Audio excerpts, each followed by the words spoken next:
All right, guys, welcome into the quick video. This should be relatively quick. I didn't get to make one this morning. I was a little bit of a rush to, I had to go do other things. So I didn't even end up trading today. So that sums it up for those that are just interested if I'm trading or not today. But this is pretty much what happened. We displaced higher. I did have to leave a little early. So like around 11 New York time. So it'd be like 8 a.m. My time. So yeah, I did have to take care of some stuff around the home. I had some people coming over to work around the home and stuff, so I was a little busy. So I'd rather not like try to rush things, and try to get things done in a shorter amount of time. I need to be focused when trading, so I just decided to take it off, especially after I had missed an entry where I did hesitate, and I'll show you guys exactly where I hesitated. So here we have off open at 9:30, and you guys might not hear the mouse finally because my mouse died, so it's charging right now. So I'm using the keypad on my MacBook, but let's go moving on to price. At 9:30, we just simply displaced higher. I was looking at this SMT. We have an SMT on the higher time frame, but just internally on the 5 minute. I like to stay on the 5 minute and check out the SMTs or structure within that time frame. We have these relative lows. This is a perfect inducement for people wanting to go short. And don't get me wrong, looking at the higher time frame, if you go to the 1 hour prior to the expansion move we had here at 9, this is looking pretty bearish. This could be the potential draw, this 1 hour inefficiency to the downside. So I was expecting some type of higher price manipulation to see if we can go lower, or if we were going to displace through this and inverse this candle. 1 hour for value up to the downside, then I would be looking for higher prices, right? So higher prices, what are the targets? I simply just had previous accumulation in Asia from open, and then obviously the open high of Asia, and then the previous high of Friday as well. Those are my targets for NQ. Those are the targets I was looking for if I had an opportunity to enter, and I did. I just simply did not pull the trigger. So let me just go over where exactly I hesitated on pulling this trade. So at 9:30, we just displaced higher. I didn't really like this expansion. I believe it was close to 200 points. We had already expanded quite a bit, right? 150 points or so. Nonetheless, I wanted to see some form of continuation to these highs. And this new week opening gap, I did not have noted. I noted this after backtesting, just being transparent. I did not have this new week opening gap noted, but if I did, this is another beautiful target that we can see. We pull towards the new week opening gap. Once we break that, we use it as a form of support to then push higher and so forth. So let's go over the first potential trade right here at this expansion. I don't see absolutely nothing that really interests me at all. So if we go back to this open, I don't play SMTs this way, and especially at open, I would not want to be playing something just based on the breakout. Breakout traders are taking this, especially once we break out above. We retest slightly, and then we continue push higher. People on momentum traders that are entering on these type of positions, and that's good for them. But for me, there's no structure. There's no real logic behind this besides trying to chase the move higher. So therefore, we displace higher. We create a 5 minute fair value gap inside all these inefficiencies. We come lower, and we have no type of displacement here for me to want to enter or be interested in entering anything. Then we create another 5 minute fair value gap, which is shown here.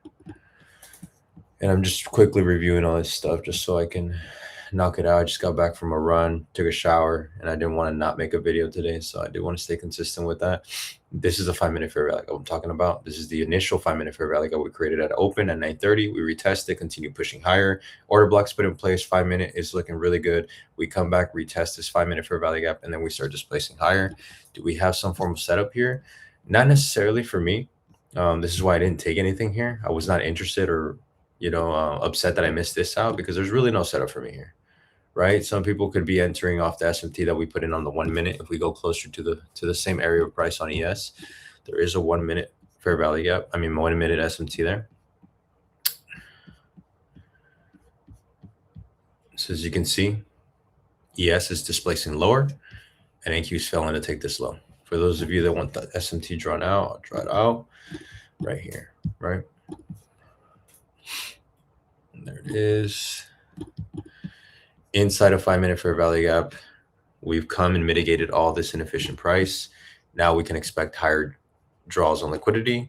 What do we have above? New week opening gap. Again, I didn't have this noted prior to it. If not, this would have been a pretty good target for me. And as you can see, that could be your target there, and it can grant you a 1 to 2 depending on where you're entering. Again, I don't really see a clear entry for me here, so I'm going to ignore that setup there, but I do like this. Once we display slower, we come and have a purge on these lows. Well, I'll just use the same one. We purge these lows, right? And we have a very nice displacement up higher right here. I do like this breaker that we form on the 1 minute inside of 5, continuing the same narrative towards where? Towards my higher targets. What higher targets? Remember, we have the highs here we created at open at Asia, and then we have the open high on Sunday, and then the previous week, Friday. So with that in mind, my bias is now bullish, especially since we've inversed the 1 hour as well. The fair value gap now becomes your inverse fair value gap here, and that's what we're retesting on this candle here. So at this point, I'm very much bullish, but this is where I'm telling you guys I hesitated on taking this trade. I think there was just a little bit too much in my mind wanting to rush out of the charts, so it's best that I just got off as soon as this missed. Once we displace above here, we put in an order block, breaker block, and then we respect that as well, and we continue to follow bullish order flow. We can see that here very nicely following bullish order flow. You can enter off these proportion blocks that are getting put in and they're being respected.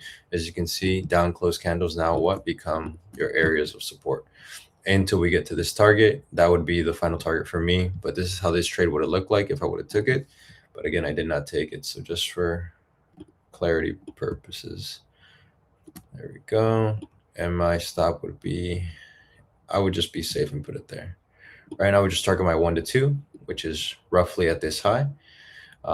Just being safe, I probably would have took it there, given that that's pretty close to the 1 to 2. But if we want to put it at the 1 to 2, that would be the trade right there. And it would have granted us that 1 to 2 rather quickly. Not the cleanest run, but again, it's following order flow and it's continuing to displace and show nice price to the upside.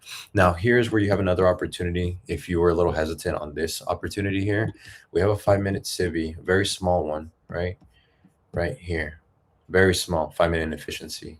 It's on the opposite side to support price lower for any of those creating bullish, bearish ideas lower. I'm going to use a box actually, so it's a little more clear to see. And we can see that we have, it's a very small one, but it's still something I consider, especially when, given the fact that we've expanded so much and this could be considered a premium entry. Again, something I don't really favor too much. That's why I was a little hesitant as well, given that we had expanded so much and I was expecting some form of consolidation. But once we have this manipulation, lower sweeping and purging this low inside of 5 minute and we displace clearly, for me, that's clear indication. So that's a beautiful model in and of itself. So once we inverse this 5 minute, if you're looking for more confirmation, this is where typically you get it right here, right at 11. Beautiful inverse, uses it, retests it, and then what do we have? We form an order block as well, continuing to support price higher. So if you're entering off this order block here, the setup looks a little like this. Stop below the wick low, and you're just targeting your 1 to 2, which you would have to allow it for a little bit more room. And it still would have been met there rather quickly, granting your 1 to 2, right? So there's various opportunities after this here. And then my final target being met here for the morning. And we obviously have the overall final target. I was done for the day. I was like, I'm just going to get off the charts. I'm going to go take care of what I need to take care of and move on for the day, because there's no point in me being on here. Especially once I've already made up my mind that this is a huge expansion. I've seen 2 setups play out real time and miss them and not enter them due on hesitation and obviously thinking of the things that I should be doing right now. So my mind wasn't in the right space. Whenever your mind's not in the right space, best thing to do is just take it off, go do something else, go do what you need to take care of. And on top of that, it was a no news Monday. So I wasn't expecting much for price, but we did have pretty good moves. Nonetheless, I mean, that's all we can do, right? There's obviously some more stuff we can tape read, but I don't want to make this video way too long. I wanted to keep it under 10 minutes, just kind of go over what we did today. We didn't do much, we didn't trade, but we did backtest all this price action. There's a couple good setups in here. Today was very much an SMT day. A lot of SMTs that were put in for people that trade SMTs. But yeah, really, really clean price today, just continuing to push higher. You know, every pullback was an opportunity to seek higher prices. in today's Monday no news, which is surprising, right? So tomorrow we have news, CPI, I believe free market should be pretty good. Remember, those data highs and data lows tend to be high probability. So I'm just gonna wait to see which level we manipulate, and then see if we can seek a trade in the opposite direction and go from there. But yeah, if you guys have any questions, you guys watch to the end. Thank you, appreciate it. You guys want to go ahead and follow the Instagram page, just another transaction. And thank you guys for tuning in. Any questions, drop them in the comments or shoot me a DM on Instagram. See you guys.